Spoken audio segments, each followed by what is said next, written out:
Welcome back to another UCL Fantasy video. This will be the team selection for Matchday 9. I'll discuss how I did in Matchday 8 before looking ahead to the first leg of the quarterfinals and what my transfer plans are and what I'm going to do with those 5 free transfers we have at our disposal. I've got no limitless or wildcard to navigate the rest of this tournament, but I'm still fairly confident I can do a pretty good job. And also be sure to check out my best wildcard and limitless team videos, which are already up on the channel. And the plan is to do a deadline stream at the usual 6 p.m. UK time on the Tuesday. So if you haven't enjoyed this video, be sure to drop it a like. Let's try to get this to over 300 and let's keep on pushing towards 20,000 subscribers and more goals in the future. Without further ado, let's jump straight into this video.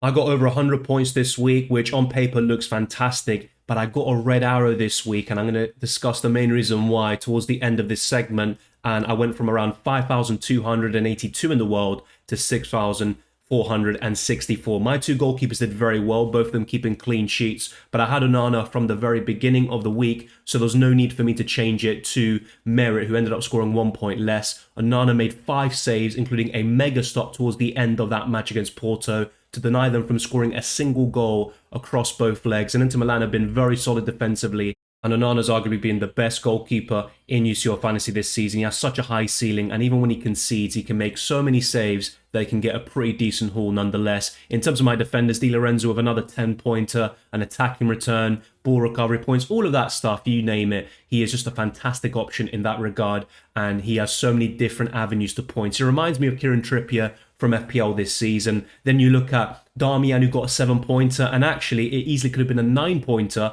because he got a yellow card and he was 1 ball recovery away from getting an additional ball recovery point, and he would have gotten 9, but still a very solid outing nonetheless. 7 points from a 4.2 million defender is fantastic, and I think those that went for DeMarco have been a bit unfortunate, but I always looked at Darmian as the superior option, and I have discussed it on this channel. In terms of the Benfica defense, it was a bit mixed bag. So Osimhen came off just before Benfica conceded, so that was very good. Grimaldo got the assist, and as you can see on my bench, Antonio Silva there, I had to sub him out because he got no attacking returns. He also stayed on the pitch when Bruges scored that late consolation goal. It was a fantastic strike, by the way, but in the end, Benfica won that game 5-1, but it easily could have been some mega hauls there for the Benfica defenders, including Grimaldo, of course. Then we looked to the midfield, and it was very disappointing, probably the worst part of my team this week. Kvaratskhelia has blanked yet again, and I know he got an assist in matchday 7, but he missed a penalty in that game too, which denied him a double-digit return, and he also blanked in matchday 6 against Liverpool away. So he's been a bit underwhelming in recent weeks in UCL Fantasy, but I still highly recommend him in all these different kind of limitless and wildcard videos, and also when you're looking to use free transfers, because for his price and for the quality of team he plays for, there aren't many better, if any, at all. Then you look at Mohamed Salah. I brought him in, and really it was just a question of timing, and Real Madrid ended up winning that game 1-0, but it wasn't that high-scoring goal fest that we saw at Anfield. The job was pretty much done there by Madrid. All they needed to do in the return leg was to just manage the game and ensure they go through to the next round, which is what they did to a T, but Salah was pretty ineffective in that match. Then you look at João Mario, and it's a really good captaincy score to get 11 points, but this is where I got my red arrow. And let's just kind of cast our minds back to last week where I captained João Mario. He gave me an 8-pointer, and I decided, you know what, I want some more points. I think the likes of Osimhen, Kvaratskhelia, Haaland can outscore him. But what ended up happening is I switched the captaincy to Haaland, he blanked, and then I switched it again, and I went for the wrong Napoli player in Kvaratskhelia. So it all went wrong pretty much. It might have been the Napoli player first, then Haaland, by the way, towards the end. So when I got that 11 point by João Mario, I thought, okay, I'm going to learn my lesson from last week. I'm going to stick to those 11 points. That's a very good captaincy score. But guess what ended up happening? Osimhen scored more points. He got 13, and Erling Haaland got a mega haul here with 25 points. So the fact that, you know, maybe some of you may have gone for a player like, let's say, Grimaldo, who only got 5 points, very easy to switch to captaincy from that position. But with 11 points, I was happy to stick, and that ended up costing me. So that's why in UCL Fantasy and fantasy games in general, yes, there are some things that apply. There are maybe some kind of good arguments to make, and you can say you should do this at a certain point, and you could also maybe start to hesitate in other moments, but there's no clear formula, and sometimes a thing will work for you one week and it won't work in the subsequent week. That's how football is, and that's how UCL Fantasy is as well. But still happy with João Mario, just disappointed that I wasn't able to capture that mega haul by Erling Haaland in terms of the captaincy. And then Vinicius Jr., a decent assist, obviously 6 points, you can't complain too much about that, Riyad Mahrez, though, he scored the only goal in matchday 7 to put Man City ahead before they ended up drawing that game 1-1, but he was benched in the following game anyway, as Man City won 7-0. He came off the bench, got an assist, but only 4 points, so I subbed him out for Salah, and the rest is history. So very disappointing from my midfield. I'm looking to bolster that position for sure in matchday 9. And then we look to the front three. Osimhen, like I said, got a 13-pointer, 2 goals, and the Man of the Match award.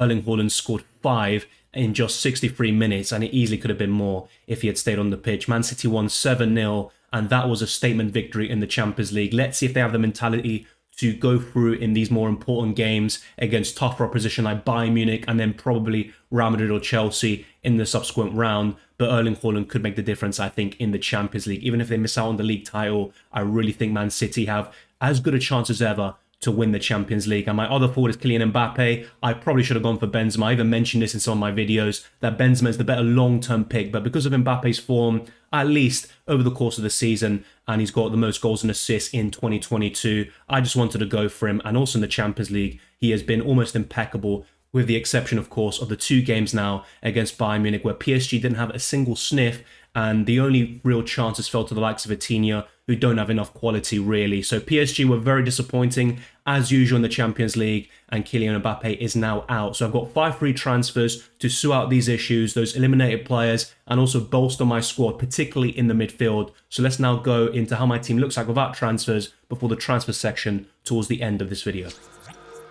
The most important thing is that I have a full 11 now and even a second goalkeeper. So 12 players available for matchday 9. I've got Otamendi suspended and I've got Salah and Mbappe who are eliminated. But with 5 free transfers, I can make this into a very good squad. So I've got Onana there. I'm going to start him first, of course, because he plays on the Tuesday and Merritt plays on the Wednesday. So ensure that with your goalkeepers, make sure they play on 2 separate days. And also bear in mind, if you want 2 goalkeepers for the long term, of course, you need some luck in terms of predicting who's going to advance and all of that. But also bear in mind who the possible opponents are in the semi-finals. So in the case of Real Madrid, if they go through, they will face either Bayern Munich or Man City. So if you go for, let's say, Ederson and let's say Courtois, that could be an issue in the semi-finals. So from match days 11 and 12. So that's something to think about. And that could be a transfer waiting to happen later on in the competition. But I've got Onana and Merritt. I'm pretty happy with that. Although, if both teams go through, Inter Milan and Napoli, they will face each other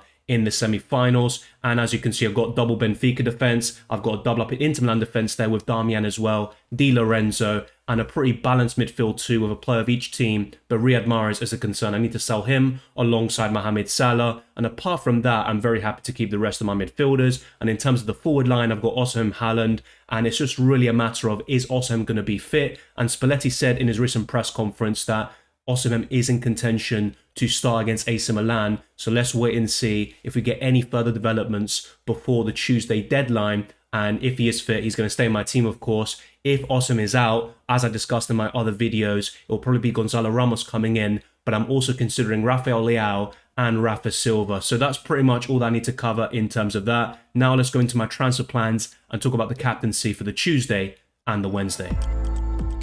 I could make a goalkeeper change, but I don't see any need to do so at this moment in time. And remember, in terms of transfers, we've got 5 free ones available in matchday 9. You then get 3 transfers available for the second leg, and then it'll be 5 once again for the first leg of the semi-final. So plenty of transfers to navigate. You can also afford to take some 1 or 2 matchday punts before a player is subsequently eliminated. So that's no issue. I'm looking to make key changes in the defense and the midfield. So here I'm getting rid of the likes of Darmian and Otamendi for Ake and Antonio Rudiger. I'm really backing Real Madrid for a clean sheet. So I'm also considering getting 2 Real Madrid defenders rather than going for Nathan Ake. But I've also only got 0.8 million left in the bank after making all 5 of these moves, so that's something else I need to bear in mind. But I really back Rudiger there for the clean sheet, at least in the first game against Chelsea. As for Nathan Ake, he's 4.4 million, he's cheap, and I also back Man City to do very well. I know they're facing Bayern Munich, and Bayern are the favourites, they've got more European pedigree, but in the first leg, if there was any team to keep a clean sheet, I would give the edge there to Man City. In the midfield, though, I have gone for Sadio Mane to kind of counteract that, just in case Bayern Munich score. You could also go for Leroy Sané and maybe a few other midfielders there as well, but I'm probably going to go for Sadio Mane in this case, although this is the transfer I'm least confident about because Mane has just come back from a long-term injury. He has been available for several weeks, but it's not like he's scoring or assisting in every single game, so he's still being eased back a little bit, and he's not at his brilliant best so far, but I expect that to change very soon. And as for De Bruyne, I think that's a no-brainer. I know he's facing Bayern Munich, but I don't want to go for a Chelsea or AC Milan midfielder, and I really back De Bruyne in this game. And if not, Man City could be eliminated, but I still back De Bruyne to get a goal or assist in one of these two games. And if Man City go through, De Bruyne also has a good chance of reaching the final, you could argue, unless they face Real Madrid in the semi-finals, of course. And in terms of the forward line, if Osimhen is fit, I'll keep him, of course. Haaland, no-brainer. And then it's just a question of getting Karim Benzema in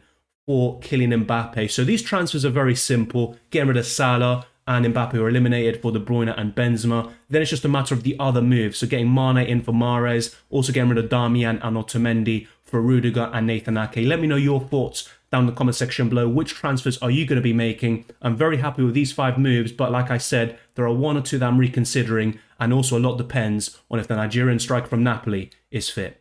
So all that's left now is to talk about the captaincy, and I'm not going to deviate from what I said in the best limitless and wildcard team videos. On the Tuesday, my preference is Erling Haaland, and on the Wednesday, it probably will be Karim Benzema, but the 2 alternatives for each day will be João Mario on the Tuesday, and on the Wednesday, it would be Vinicius Jr. But right now, I think the 2 forwards is what I'm looking at. I think the most 50-50 I'm on in terms of the captaincy would be Vinicius versus Benzema on the Wednesday. But Erling Haaland captain against Bayern, I think I'm going to stick to that. And hopefully he doesn't punish me too much, basically. I think that's kind of the main reason why. What he did against Leipzig, also not having him in FPL over the weekend, even though I could have taken a hit to get him back in. And I just think with Erling Haaland, I'm very wary about him at this point. And he's just kind of a season keeper. He's a no-brainer, a template pick for a reason. And he's going to score goals in most games he's going to play, even if he's facing one of the best teams in the world, like Bayern Munich. So those are my transfer plans. Those are my captaincy thoughts, my Matchday 8 performance. All of that has been covered in this video.